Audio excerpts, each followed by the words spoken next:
Hey everyone! Today, let's dive into the rich world of Indonesian vernacular architecture and uncover how ancient designs can guide us towards a more sustainable future. Imagine a world where buildings are in perfect harmony with nature, crafted without formal architects, yet ingeniously adapted to their environment. That's what traditional Indonesian houses represent. Take the Balinese compound, for instance. It's not just a home, it's a spiritual sanctuary. The layout follows a sacred spatial order, reflecting the cosmos and fostering a deep connection to the divine. This isn't just about aesthetics. It's about creating a space where life and spirituality intertwine seamlessly. Then there's the Rumah Gadang of the Minangkabau people. These houses are not just visually striking with their upswept roofs. They're designed to withstand earthquakes. Talk about resilient architecture, right? And let's not forget the indigenous materials. Bamboo, thatch, and wood are not only abundant and renewable, but they also have a low carbon footprint. Plus, stilt houses and steep roofs are perfect solutions for flooding and heat. These designs are all about adapting to the local climate in the most efficient way possible. But it's not just about materials and structure. The cultural logic behind spatial organization, rituals, and beliefs are vital components of these architectural identities. Each design embodies a deep respect for nature and community. From the joglo to modern adaptations, the evolution of these houses showcases a blend of tradition and innovation. So can ancient wisdom shape future innovation? I believe it can. By celebrating local knowledge, resilience, and environmental intelligence, we can inspire architects and designers to learn from the past and create a sustainable future. Selamat siang di minggu ke-14 ke hari ini. Sekaligus ini sebagai kuliah penutup. Artinya minggu depan kosong dan langsung kalian membuat berkas untuk UAS. Apa itu UASnya? Bagaimana UASnya? Ini penjelasannya hari ini. Mungkin penjelasan ini kesannya normatif, tapi tolong diperhatikan terutama kaitan dari hasil kalian identifikasi di UTS kemarin, kemudian usaha-usaha untuk mencari hal-hal yang paling menarik untuk diungkap atau di-create kalian untuk menjadi sebuah konseptual sehingga bisa sesuai dengan masa kini. Paparan kali ini memang benar-benar normatif, kita paham benar vernakular itu sangat harmonis dengan alam dan segala macam, tapi bagaimana harmonisasi itu kemudian bagaimana aplikasi itu ke masa sekarang itu yang menjadi hal yang penting. Beberapa hal yang sering digunakan dan ini juga ada beberapa kelompok yang kemudian memakainya, terutama penggunaan material bambu, kemudian kayu dan material organik lainnya. Lalu yang menjadi persoalan di masa sekarang bagaimana proses penggunaannya. Ini beberapa contoh, kalian bisa browsing sendiri, saya hanya kasih highlight aja. Sekolah Alfa Omega karya Rao Arsitek, rilis dan workshopnya. Ini menggunakan material bambu bukan karena bambunya, tapi karena memang di sekitar kawasan sekolah ini banyak yang menjual bambu. Struktur utamanya struktur baja. Kenapa struktur baja? Karena proses pengerjaannya luar biasa cepat. Jadi di bawah 3 bulan sekolah ini harus operasional. Sehingga mencari struktur yang cepat, akhirnya pakai struktur baja, mencari penutup dari atau kalau di analisis perancangan itu selubungnya apa? Akhirnya ketemu bambu karena di sekitarnya banyak yang menjual bambu dan juga pengrajin atau orang yang mampu meng-create bambu tersebut menjadi sebuah bangunan. Jadi itu alasannya. Dan ini teknik pasangnya, teknik penggunaannya benar-benar yang tradisional. Jadi teknik ikat, sambungannya juga sambungan yang tradisional karena memang tukangnya tukang-tukang yang biasa mengerjakan bambu untuk bangunan. Kemudian yang bagian tengah, bagaimana eksplorasi Mas Andi Rahman dengan omah fotonya, ulasannya cukup banyak dan cukup detail. Tapi yang di sini yang saya highlight adalah bagaimana eksplorasi Mas Andi Rahman dengan batu batanya. Batu bata yang biasa orang gunakan di rumah tinggal, tapi kemudian dieksplor untuk desain. Dan desain-desain yang digunakan atau yang diterapkan di rumah foto ini benar-benar mengambil ide-ide dari masyarakat tradisional. Baik itu ornamen di kain maupun ornamen di beberapa tempat, termasuk juga pembayangan efek dari penggunaan atau susunan bata. Terakhir adalah karyanya almarhum Pak Eko Prawoto, sederhana sekali, hanya pancuran di sebuah desa, pancuran yang menampung air dari mata air sehingga bisa digunakan secara lebih efektif. Yang buat saya di sini adalah bagaimana pandangan atau pemahaman masyarakat terhadap mata air tersebut dan proses penggunaannya serta estetik yang dihasilkan. Itu benar-benar estetik. Ini kan pecahan-pecahan keramik, sisa keramik kemudian disusun sedemikian rupa. Artinya di sini material-material yang dihadirkan adalah material-material, mungkin Pak Eko Prawoto bukan material organik, tapi material yang sisa. Ini juga kemudian kalian bisa terapkan di kasus kalian. Setelah diidentifikasi, kemudian bisa diterapkan seperti apa. Kemudian ini yang sering sekali tentang iklim, tentang budaya, tapi kemudian bagaimana iklim dan budaya itu mempengaruhi atau punya dampak terhadap desain. Ini karya Thomas Karsten semua, Sobokarti di Semarang, Pasar Gede di Solo, Pasar Johar di Semarang. Di sini pemahaman Karsten terhadap iklim tropis lembab yang luar biasa. Selalu ada konsep cross ventilasi dan segala macam, tapi kemudian bagaimana diterapkannya. Di Sobokarti tidak hanya tropis lembab, tapi budaya pertunjukan di masyarakat menengah ke bawah. Di karya Sobokarti, Thomas Karsten memadukan antara amfiteaternya barat, yang ada panggung, ada kemudian ada tempat duduknya dan segala macam yang teratur, dengan pertunjukan rakyat.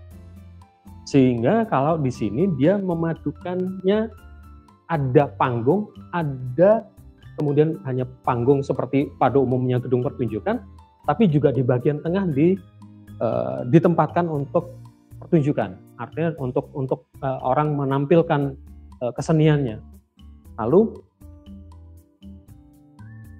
tempat duduk penonton yang berundak itu kemudian diletakkan di pinggir-pinggirnya lengkap, kemudian di penggunaan atap, dan di bagian atas juga ini terbuka, jadi bertumpuk atapnya sehingga cross ventilasi terjadi. Di sini di dua pasar ini Karsten mengamati bagaimana proses jual beli masyarakat Jawa terutama, sehingga tempat untuk menyajikan etalase bahan yang mau dijual, kemudian proses jual beli, tawar menawar segala macam itu benar-benar diperhitungkan, sehingga tingginya meja itu membuat nyaman ke orang-orang kalau bawa, kalau istilah Palembangnya beruntung kan, ditaruh di atasnya itu pas. Jadi ketinggiannya benar-benar diperhitungkan, kemudian proses tawar menawarnya bagaimana. Di Pasar Gede itu di bagian atas juga ada tempat jualan yang modelnya lesehan, yang khas memang untuk jualan di masyarakat Jawa pada masa itu. Jadi di sini bagaimana budaya dan climate mendasari proses desain. Kasus ini kasus Karsten. Berikutnya adalah simbolisme. Kalau kalian perhatikan ini memang detail-detail yang terjadi di sebuah balai di Bali. Yang ingin saya tampilkan bukan pada simbolismenya kepala badan kaki pada umumnya struktur, tapi bagaimana kemudian kenapa sih ada umpak di sini? Bagaimana pertemuan antara kayu dan batu dilakukan? Kemudian kenapa selalu di atas kolom itu ada kepalanya? Ada pemikiran atau ada pertanggungjawaban secara struktural di model kolom dan balok ini, terutama di kayu. Kenapa ada kepala? Ini sebenarnya punya kaitan dengan kekuatan. Titik yang paling krusial adalah pertemuan antara kolom dan balok. Kalau di beton bertulang tidak masalah, langsung. Tapi di kayu ini kan menjadi krusial, karena di sini pasti baloknya dicowak, kolomnya dicowak, sehingga dia perlu perkuat. Tapi bagi masyarakat vernakular, tradisional dan segala macam, kalau hanya bentukan yang model cantilever pada umumnya, itu tidak ada maknanya. Mereka kemudian menghiasnya, sehingga modelnya seperti ini. Ada ini kan Pak Iwan pasti paham banget, kalau kalian ikut mata kuliahnya Pak Iwan pasti ini kan ada yang menerus dan ini terus, sehingga kenapa ada dilebihkan seperti ini, nggak dipotong, itu kan ada pertanggungjawaban strukturalnya, ada perhitungan struktural. Jadi apa yang ditampilkan di sini dengan slideshow ini saya ingin menunjukkan bahwa bagi masyarakat vernakular, bentukan-bentukan ini dibungkus secara simbolisme. Tapi bagi kita bisa mengungkap bahwa ini punya pengetahuan atau punya dasar teknisnya, struktural. Ini yang kemudian disebut dengan tektonika, keindahan struktural. Kalian bongkar di kasus amatan kalian, ada enggak seperti itu? Kemudian bagaimana kemudian ini diterapkan di desain masa sekarang? Atau di bagian atap selalu ada, di Jawa disebut nanasan, di Bali saya lupa namanya apa. Jadi di bagian atap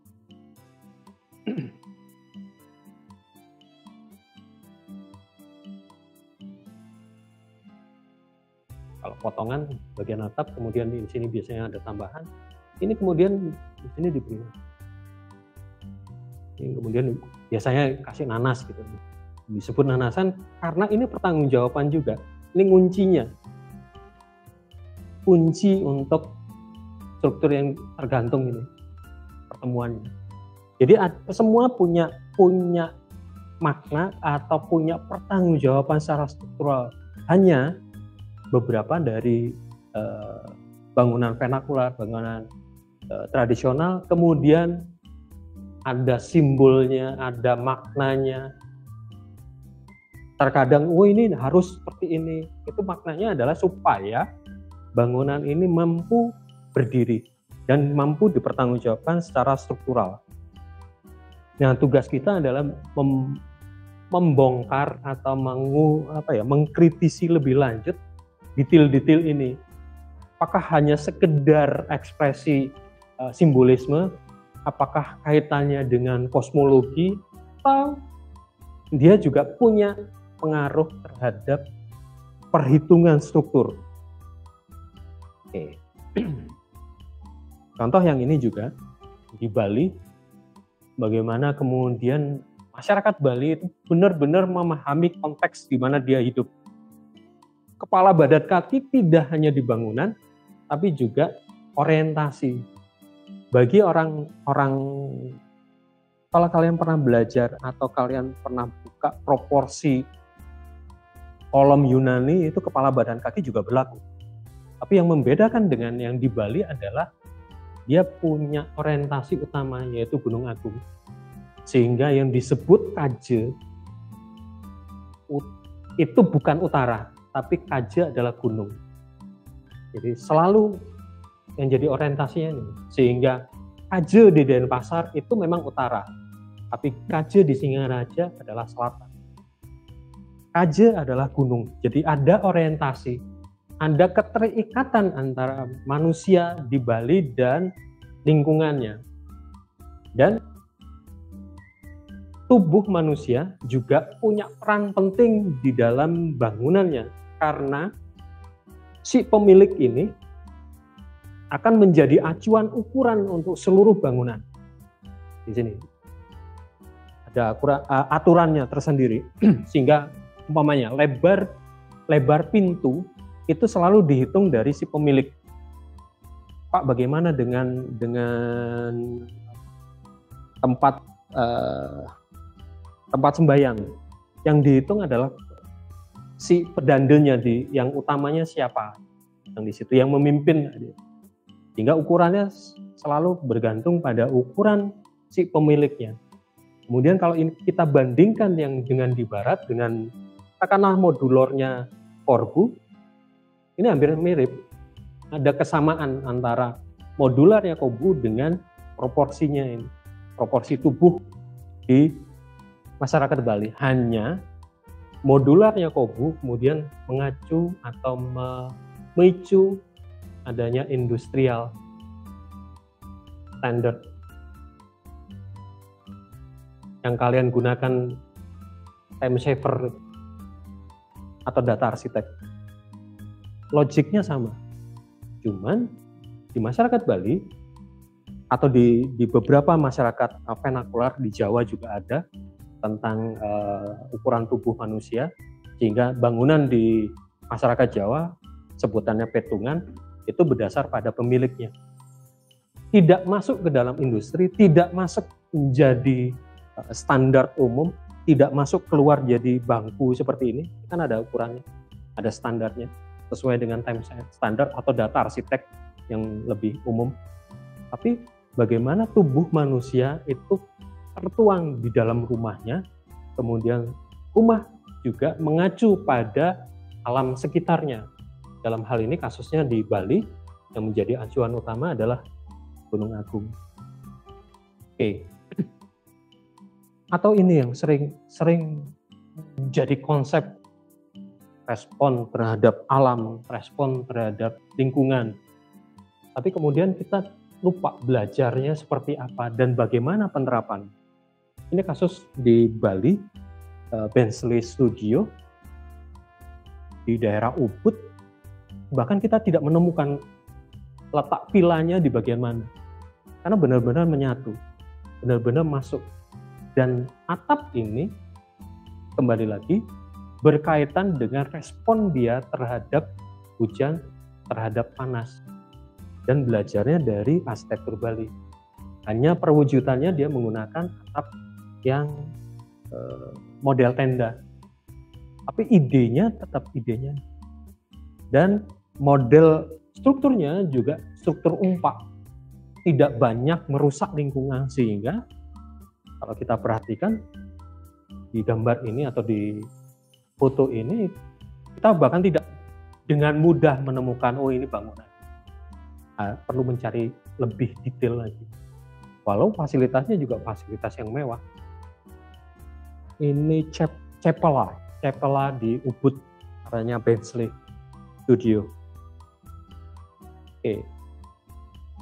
Atau yang dilakukan oleh Using sangat peduli terhadap lingkungan kaitannya dengan banjir, sehingga dia mengusulkan rumah-rumah terutama di daerah Jakarta, dan ini diterapkan di beberapa rumah di PIK, bagian bawah itu benar-benar kolong, sehingga kalau banjir nggak masalah gitu. Ya memang kondisinya, konteks lokasinya adalah lokasi yang tanda kutip berair. Jangan kita melawan dengan kondisi sekitarnya. Itu yang kemudian diterapkan atau itu yang menjadi dasar konsep dari rumah panggungnya versinya Using. Idenya adalah rumah panggung vernakular, tapi kemudian diwujudkan di dalam rumah yang lebih modern, dengan material yang modern. Ini kalau nggak salah 60 sampai 1 meter tingginya, naiknya. Masih masuk akal, sehingga genangan itu tidak mengganggu aktivitas di bagian bawah karena memang diperhitungkan. Itu bagaimana si Yusing sangat-sangat concern dan belajar dari bangunan-bangunan atau ini tentang passive cooling, tidak menggunakan AC, dan tidak terlalu panas kalau siang hari. Tropis lembab itu kan masalah istilah orang Jawa itu sumuk gerah. Tapi bagaimana gerah itu bisa kita bisa respon bangunan-bangunan vernakular kita baik dari Malaysia maupun yang Palembang, Limassol atau Nias punya cross ventilasi, punya cara. Lalu bagaimana penerapannya? Salah satu contoh yang sependek pengetahuan saya yang selalu concern terhadap passive cooling adalah rumah dari Ridge. Ini rumah ya kantor iya, ya studio iya, ya perpustakaan iya. Bagaimana dia mencoba menerapkan cross ventilasi, mencoba menerapkan menanam pohon. Bukan hanya sekedar penghijauan, tapi juga memperhitungkan pohon ini punya tajuk seperti apa, punya dampak seperti apa terhadap lingkungan. Kenapa dia pakai likuan ini, tanaman gantung ini, bagaimana dia bukaan permainan jendela yang lingkaran segala macam, dia perhitungkan untuk cross ventilasi. Maksudnya adalah ini, ngejar ini. Penggunaan AC bukan hal yang tabu, tapi bagaimana penggunaan AC itu bisa diminimalisir, tidak dihajar. Ini nggak tahu, ini pasti 18-20, tapi kita masih panas. Kenapa ya? Berhadapan langsung dengan sinar matahari yang menerpa sehingga perlu di kaca es seperti ini. Ibu, dengan model seperti ini kerja AC tidak terlalu berat. Saya kemarin ke sana itu AC-nya sekitar 23 sampai 26 dan sudah kedinginan. Beberapa bahkan pakai jaket karena dingin. AC-nya masih sekitar itu, di atas 20-an. Atau ini wearable, kaitannya dengan kegempaan. Bisa nggak ide untuk struktur ikat itu diterapkan di beberapa rumah tinggal, bahkan contoh di Wairebo itu rumah yang bertingkat, materialnya material organik. Ide-ide segar itu yang sebenarnya diinginkan dari tugas arsitektur Nusantara semester ini. Bagaimana ide-ide segar itu bisa dimanfaatkan, atau hal yang sederhana yang dilakukan Pak almarhum Eko Prawoto ketika rekonstruksi gempa di Dusun Ngibian di Bantul. Dia membuat struktur yang ringan, kemudian membuat atap, awalnya pakai atap genteng, tapi masyarakat mengusulkan pakai atap asbes yang lebih sehat. Asbes sekarang mulai macam-macam.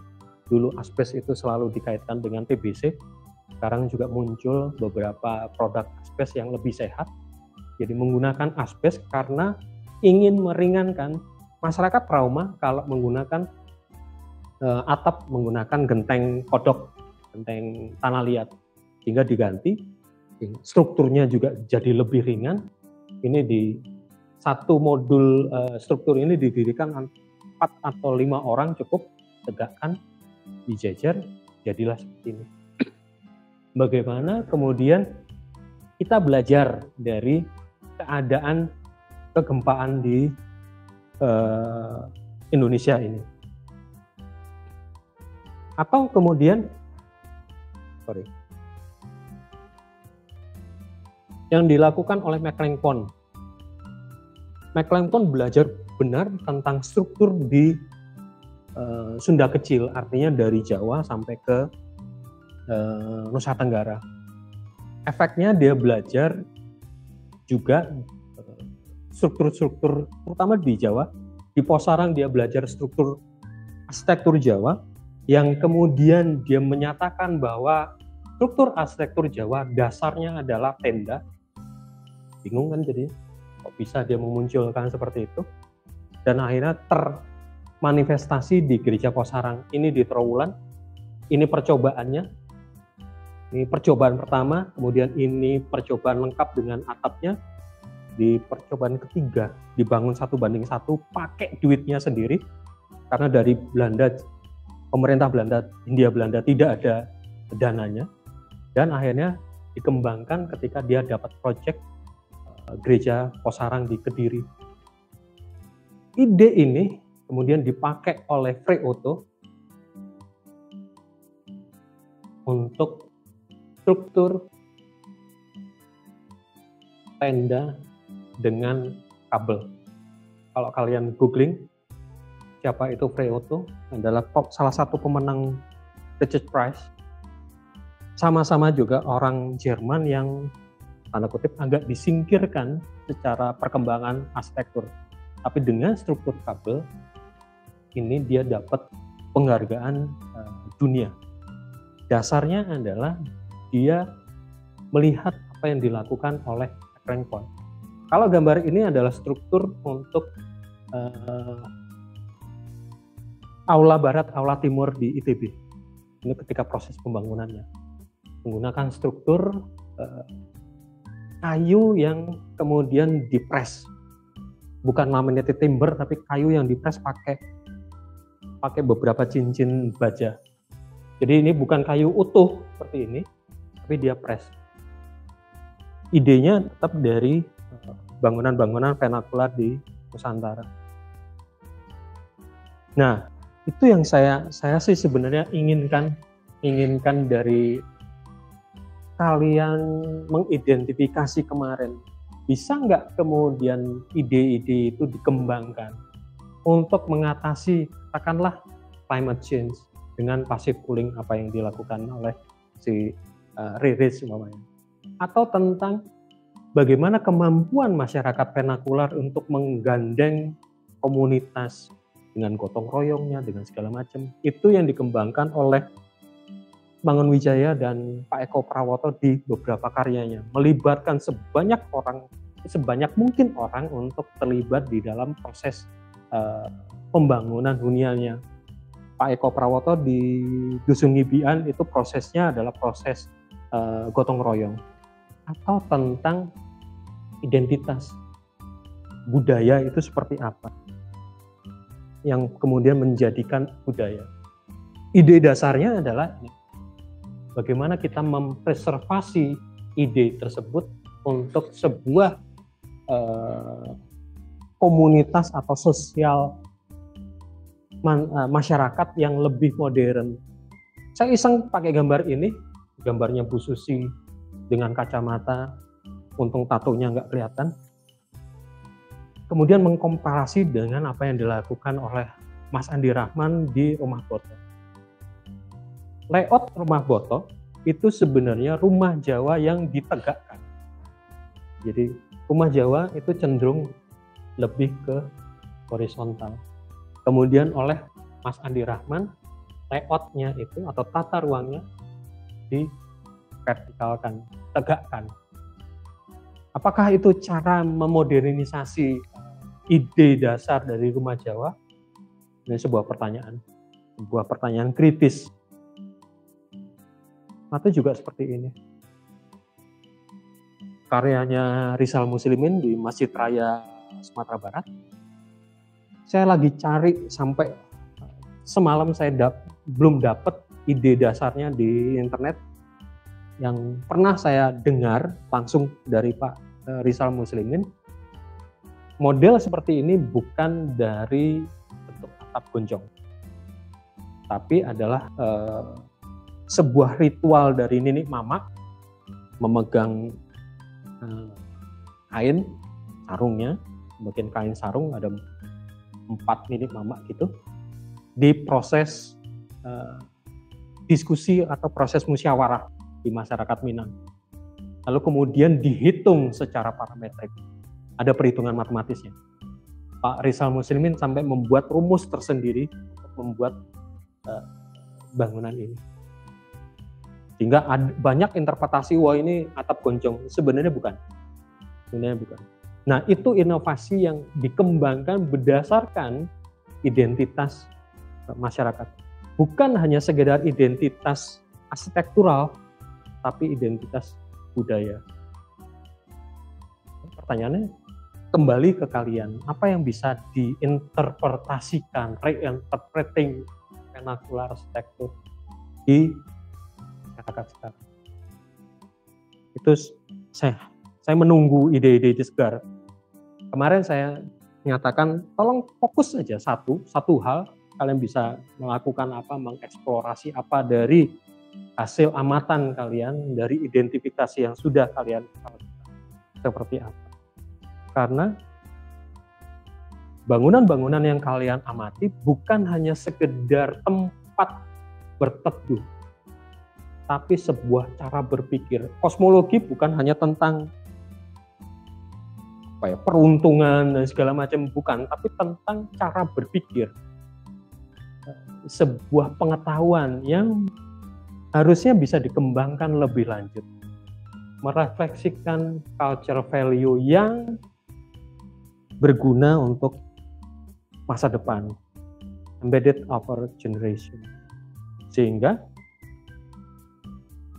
perlu dilakukan, ya, tolong lebih kritis lagi melihat arsitektur vernakular. Silakan apa yang mau diusulkan, apa yang mau dikembangkan.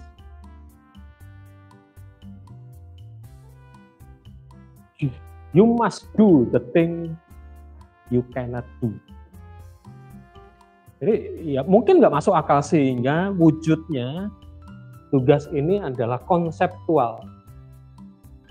Saya menunggu konsep-konsep yang agak nakal, silahkan, agak bahkan mungkin ada, Pak, ngapain sih kita memikirkan bangunan-bangunan vernakular, sudah tidak lagi kontekstual, tidak lagi sesuai dengan permasalahan zaman. Silahkan, tapi kemudian sajikan pemikiran kalian itu terserah dengan model apapun, poster kayak report kayak schematic design, terserah, tapi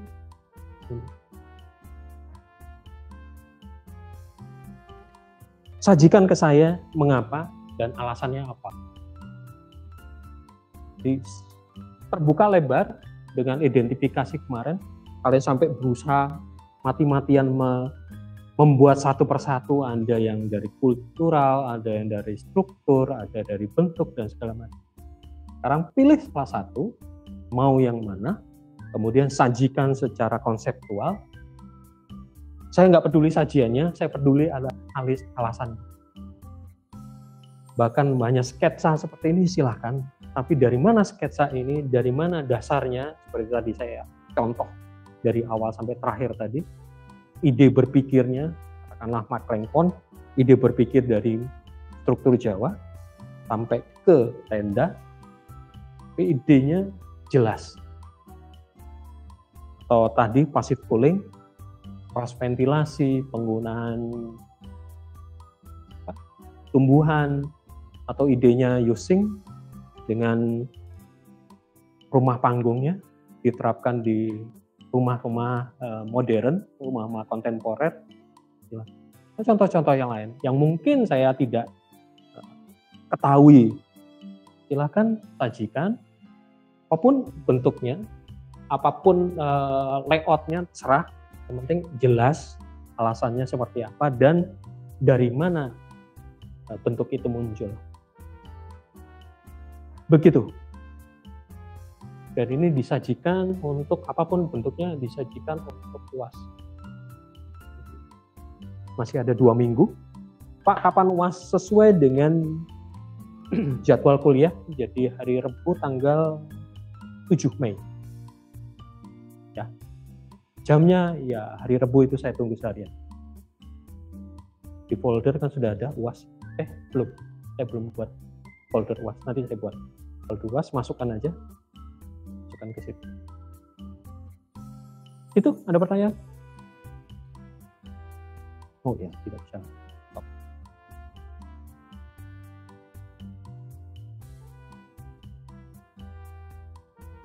Oke, silakan bagi waktu dengan PA kalian, bagi waktu dengan SK. Biasa. dengan market dan segala macam. Nah, pokoknya ya, kenapa saya ambil ilustrasi ini, keluarkan. Kalau saya katakan muntahkan, nggak apa-apa, memang muntahkan ide-idenya secara konseptual saja. Terkadang perlu ide yang tanda kutip seperti yang diungkap Solbert ini, ide-ide yang kayaknya nggak masuk akal, tapi kok bisa, harusnya bisa lakukan. Yang penting adalah dari mana, kemudian alasannya apa. Perkara itu benar atau salah itu biar waktu yang menjawab. Ya. Sehingga saya harap dari ide-ide ini, dari Bengkulu, dari Bali Age, dari Toraja, di Bangka, bisa apa? Sesuai dengan perkembangan, sesuai dengan masalah sekarang. Yang ini kan hanya sekedar masalah kecil yang bisa saya ungkap tentang climate change, tentang hubungan masyarakat, tentang identitas.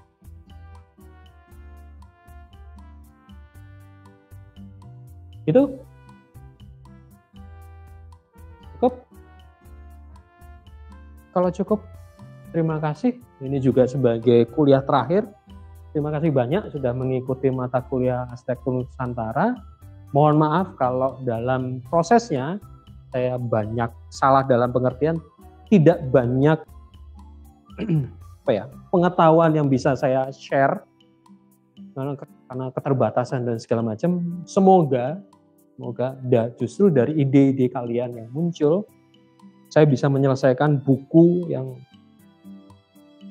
jadi impian saya sejak 2 tahun yang lalu. Bukunya nggak beres-beres. Perlu sampai 3 periode mahasiswa ikut mata kuliah pilihan, kalian yang ketiga. Semoga tahun depan itu jadi benar-benar buku panduan atau buku ajar lah. Mata kuliah ini jadi punya pegangan. Itu kenapa saya perlu ide-ide segar kalian. Karena otak saya juga terbatas. Perlu ide-ide nakal seperti ini. Seperti apa? Begitu. Oke, terima kasih banyak. Kalau tidak ada pertanyaan, sampai jumpa. Nggak tahu semester depan kayak apa, nggak tahu. Untuk teknis UAS-nya, saya akan beritahu di hari H. Apakah perlu tanda tangan DPNA dan segala macam, itu hal-hal teknis yang saya tidak bisa prediksi, cuman yang pasti di tanggal 7 Mei itu silakan kirim berkasnya di Google Drive. Ya. Terima kasih. Sampai jumpa di masa depan.